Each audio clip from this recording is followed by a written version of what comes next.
Today you have a master class. What important thing you teach young Latvian musician? Well, first of all, they were very fine young musicians. They apparently were picked from the very best of the best because they were all award winners. They all had won first prize on their instrument.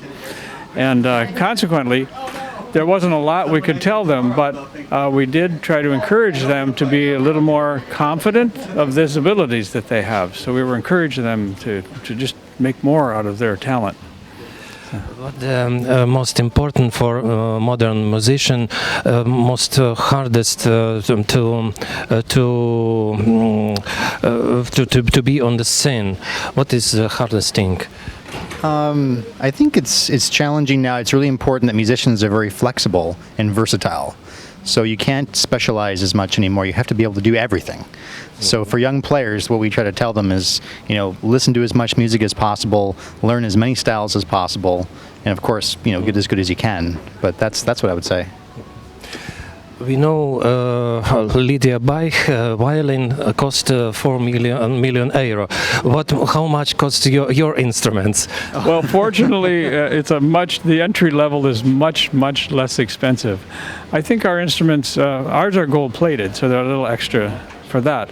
But generally, a really fine French horn can be about 5,000 or 6,000 euros, and a tuba similarly, and trumpets are less, maybe 3,000 or 4,000.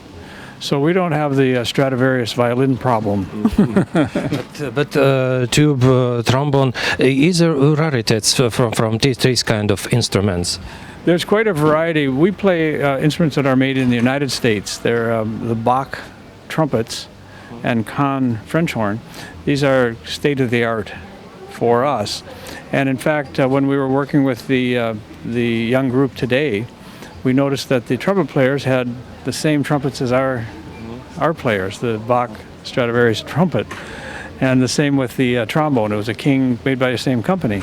So it's pretty universally known now that these are the top brand. And about the modern pop stars, you made a lot of recordings, classical music, but maybe you helped to the pop musicians to record his hits. We have been on the accompanying of various artists, but we did our own Lady Gaga cover about a year and a half ago, and it's I think it's our second most listened to. I think number one is Toccata and Fugue by Bach, and number two is Lady Gaga. So there you go.